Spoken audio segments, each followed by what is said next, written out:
भारत में एक या दो नहीं बल्कि कम से कम 2000 छांगुर जलालुद्दीन है।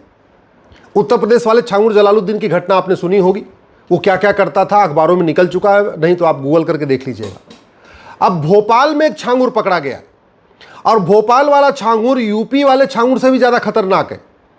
भोपाल का जो छांगुर है वो लव जिहाद भी कराता है, ड्रग जिहाद भी करता है, लैंड जिहाद भी करता है, घुसपैठियों की मदद करता है, धर्मांतरण जिहाद भी करता है, जनसंख्या विस्फोट करने की भी फंडिंग करता है, आतंकवादियों की भी फंडिंग करता है, अलगाववादियों की मदद करता है, जिहादियों की मदद करता है, सिमी और पीएफआई की मदद करता है, जमातियों की मदद करता है और हथियारों का कारोबार भी करता है। जी हाँ, आप गूगल करिए भोपाल मछली परिवार या गूगल कर लीजिए भोपाल मछली गैंग, आपको पूरा डिटेल मिल जाएगा। और ये मछली परिवार 50 साल पहले कुछ नहीं था, 50 साल के अंदर ये अरबपति हो चुका, अरबों का कारोबार करने लग गया। और वो इसलिए करने लग गया, इसको नेताओं और नौकरशाहों ने भी मदद किया।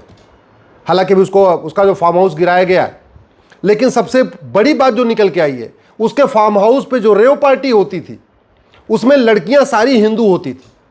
बड़े प्लान्ड वे में हिंदू लड़कियों को अपने फार्म हाउस में बुलाता था, उनको नशे की आदत लगती थी, जब वो ड्रग एडिक्ट हो जाती थी फिर उनका रेप करना, उनका वीडियो बनाना, उनको वेश्यावृत्ति में ढकेल देना, ये सारा खेल चल रहा था और पिछले 50 साल से चल रहा था। अब जाके पकड़ा गया। मैं मध्य प्रदेश की सरकार को धन्यवाद देता हूं, मुख्यमंत्री मोहन यादव जी को धन्यवाद देता हूं, विशेष रूप से भोपाल के पुलिस कमिश्नर साहब को और उनकी पूरी टीम को धन्यवाद देता हूं कि उन्होंने ये काम किया। लेकिन सवाल ये है, पुलिस का काम केवल पकड़ना है, छापा मारना है, जांच करना है और जांच को पूरी करना है। क्या वर्तमान कानून में इस छांगुर को, इस मछली को, इसका नाम मछली है, मछली कोई, मैं मछली की बात नहीं कर रहा हूं, पानी वाली मछली, इसका नाम, ये मछली परिवार है, क्योंकि मछली का कारोबार करता था इसलिए पूरे परिवार का नाम ही मछली है। ये जो मछली गैंग है और मछली परिवार है, क्या इसको फांसी होगी? क्या इस मछली परिवार की 100% प्रॉपर्टी जब्त होगी? क्या इस मछली परिवार की नागरिकता खत्म होगी? क्या इन मछली परिवार को साल भर के अंदर सजा मिल जाएगा? ये सोचने की बात है और ये देखने की भी बात है। सबसे पहले मैं भोपाल पुलिस से आग्रह करता हूं, इस मछली परिवार के खिलाफ आप नेशनल सिक्योरिटी एक्ट लगाइए, पूरे के पूरे परिवार के खिलाफ। ये नेशनल सिक्योरिटी एक्ट है, आप इसके ऊपर लगाइए, क्योंकि ये लव जिहाद, लैंड जिहाद, धर्मांतरण, घुसपैठ, जनसंख्या विस्फोट सब कुछ कर रहा था, सरकारी ज़मीनों पे कब्जा कर रहा था, भोपाल की पहाड़ियों पे कब्जा कर रहा था, भोपाल की पीडब्ल्यूडी डिपार्टमेंट की ज़मीनों पे कब्जा कर रहा था। इसलिए आप इसको एनएसए लगाइए। उत्तर प्रदेश में धर्मांतरण कराने वालों पर एनएसए लगाया जा चुका है और इलाहाबाद हाईकोर्ट ने उनको कन्फर्म भी कर दिया है, इसलिए आप भी लगाइए, मध्य प्रदेश की हाईकोर्ट भी कन्फर्म करेगी। अगर इसके ऊपर एनएसए नहीं लगा तो फिर एनएसए बेकार है, किसी कहीं लगाने लायक है ही नहीं। मैं मध्य प्रदेश की पुलिस से आग्रह करता हूं, इस पूरे मछली परिवार के खिलाफ यूएपीए लगाइए। ये देश की एकता अखंडता के लिए बहुत बड़ा खतरा हो चुके हैं। ये हथियारों का भी कारोबार कर रहे हैं, ड्रग का भी कारोबार कर रहे हैं, ह्यूमन ट्रैफिकिंग कर रहे हैं, मानव तस्करी कर रहे हैं, सब कुछ कर रहे हैं। इसलिए इनके खिलाफ यूएपीए की धारा लगाइए। इस मछली परिवार के खिलाफ सबसे पहले भारत में आप ऑर्गेनाइज क्राइम की धारा लगाइए। ऑर्गेनाइज क्राइम के लिए बाकायदा सेक्शन 111 है। सेक्शन 111 इस बीएनएस में पड़ा हुआ है, जो संगठित अपराध पे लगता है। और ये मछली परिवार संगठित अपराध कर रहा है और आज से नहीं, कई सालों से कर रहा है। कंफर्म करना है, इस पूरे मछली परिवार का narco polygraph brain mapping test कर लीजिए। मैं गारंटी के साथ कहता हूं, इस पूरे मछली परिवार का narco polygraph brain mapping test करिए। कम से कम ये 10 मंत्रियों का नाम लेगा, 10 से ज़्यादा सांसदों का नाम लेगा, कई मुख्यमंत्रियों का नाम लेगा, कई विधायकों का नाम लेगा। और जिन सफ़ेदपोश नेताओं ने और नौकरशाहों ने इस मछली परिवार की मदद किया है, उनके खिलाफ भी एफआईआर दर्ज करिए, उनको भी जेल में डालिए। कोई एक व्यक्ति इतना बड़ा गैंग खड़ा नहीं कर सकता बिना नेताओं और नौकरशाहों की मदद के लिए। इसलिए ज़रूरी है इस पूरे मछली परिवार का narco polygraph brain mapping test करके उन सफ़ेदपोश नेताओं को भी जेल में डाला जाए जिन्होंने इसको मदद किया है, जिसके कारण ये पीएफआई की मदद करता है, सिमी की मदद करता है, लव जिहाद करता है, लैंड जिहाद करता है, धर्मांतरण करता है, घुसपैठ करता है, हथियारों का कारोबार करता है, किडनैपिंग का कारोबार करता है, सब कुछ करता है। भारत के इस बीएनएस में सेक्शन 113 है टेररिस्ट एक्ट।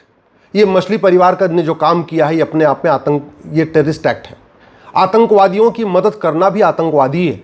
और ये मछली परिवार पीएफआई की मदद करता रहता है। नहीं है तो आप narco polygraph brain mapping test करके कंफर्म कर लीजिए। ये आतंकवादियों का भी इसका कनेक्शन है, अलगाववादियों से भी कनेक्शन है, जिहादियों भी कनेक्शन है। पुलिस चाहे तो इसके लिए इसका नार्को पॉलीग्राफ ब्रेन टेस्ट करके देख ले, गारंटी के साथ इसका आतंकवादियों से कनेक्शन निकलेगा। इसलिए मैं कह रहा हूं इस बीएनएस की सेक्शन 113 भी इस मछली परिवार के खिलाफ लगाइए। ये मछली परिवार एक तरीके से इनडायरेक्ट वॉर कर रहा है। भारत में रह के लब जिहाद, लैंड जिहाद, धर्मांतरण, घुसपैठियों की मदद करना, घुसपैठियों का कागज बनवाना, घुसपैठियों को बसाना, ये अपने आप में वेजिंग वॉर है, इनडायरेक्ट वॉर है। और इनडायरेक्ट वॉर से निपटने के लिए सेक्शन 147 है बीएनएस में। हालांकि उसमें साफ साफ कहीं लिखा नहीं है, लेकिन कानून का इंटरप्रिटेशन परपोजिव किया जाता है। कानून का इंटरप्रिटेशन केवल लिटरल नहीं किया जाता, जितना लिखा उतना नहीं पढ़ना होता है। इसमें आपको इसका उद्देश्य क्या है इस वेजिंग वॉर को डालने का, इसको भी देखना पड़ेगा। इसलिए मैं भोपाल पुलिस से कह रहा हूं, इस मछली परिवार के खिलाफ आप वेजिंग वॉर की धारा लगाइए। और सेक्शन 152 बीएनएस का कहता है जो कार्य हमारी संप्रभुता के लिए खतरा है, हमारी देश की एकता अखंडता के लिए खतरा है, उसके ऊपर सेक्शन 152 का प्रावधान है। और सेक्शन 147 और 152 में फांसी तक की सजा का प्रावधान है। इसलिए मैं मध्य प्रदेश की पुलिस से, भोपाल पुलिस से आग्रह करता हूं, इस मछली परिवार के खिलाफ ऑर्गेनाइज क्राइम की धारा लगाइए, वेजिंग वॉर की धारा लगाइए, आतंकवाद की धारा लगाइए, अलगाववाद की धारा लगाइए और टेररिस्ट एक्ट की भी धारा लगाइए। और कोर्ट से आग्रह करिए कि इस फटाफट इसका नार्को पॉलीग्राफ ब्रेन मैपिंग कानून की अनुमति दे दे, क्योंकि वैसे आप सीधे करा नहीं सकते, कोर्ट से परमिशन लेना पड़ेगा। लेकिन पूरी परिवार की हिस्ट्री बताते हुए, इसकी बेनामी संपत्ति का पूरा ब्यौरा देते हुए, इसके पास कितनी आय से अधिक संपत्ति है, और फिर इसकी हिस्ट्री को देखते हुए अगर कोर्ट से रिक्वेस्ट करेंगे तो court narco polygraph brain mapping की परमिशन दे देगा। नहीं देता है अगर ट्रायल कोर्ट, हाई कोर्ट जाइए, सुप्रीम कोर्ट जाइए। लेकिन इस पूरे गैंग, पूरे नेक्सस को एक्सपोज करने के लिए ये जरूरी है इसका narco polygraph brain mapping test किया जाए। बहुत अरबपति परिवार है, खरबपति परिवार है, करोड़ों रुपए इसके पास है, तो 10-20 करोड़ रुपए खर्च करेगा। हो सकता है कुछ मानवाधिकार की दुहाई देने वाले एनजीओ इसके फेवर में खड़े हो जाएंगे। उनको अगर 1 करोड़ 2 करोड़ दे देगा तो वो एनजीओ खड़े हो जाएंगे इसके पक्ष में। कुछ वकीलों को, बड़े वकीलों को पैसा दे देगा, इसके ह्यूमन राइट की बात करते हुए कोर्ट भी पहुंच जाएंगे। कुछ यूट्यूबरों को पैसा दे देगा, इसका गुणगान भी करने लगेंगे। हो सकता है कुछ और भी लोगों को पैसा दे दे, कुछ नेताओं को पैसा दे दे तो उनकी भी मदद करने शुरू कर दे। हो सकता है कुछ नेताओं को अपना पार्टनर बना ले, उनको कह देगा भैया ठीक काम करो, हमको इससे बचा लो, तुम ले जाओ, मेरा फार्म हाउस भी ले जाओ, मेरी कोठी भी ले जाओ, मेरा जितना भी कारोबार है सब ले जाओ। हो सकता है ये भी कर दे।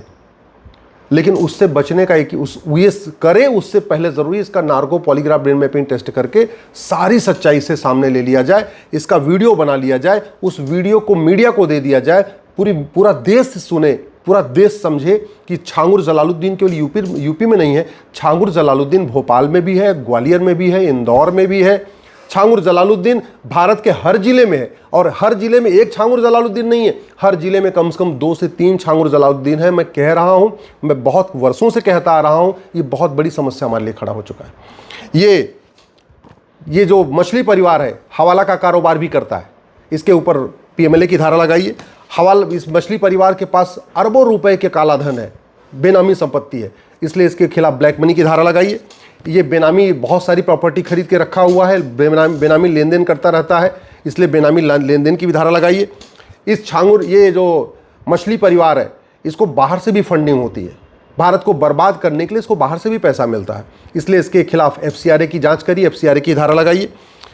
ये छांगुर जलालुद्दीन पिछले 50 साल से बचता रहा है क्योंकि इसकी नेताओं नौकरशाहों ने मदद किया है।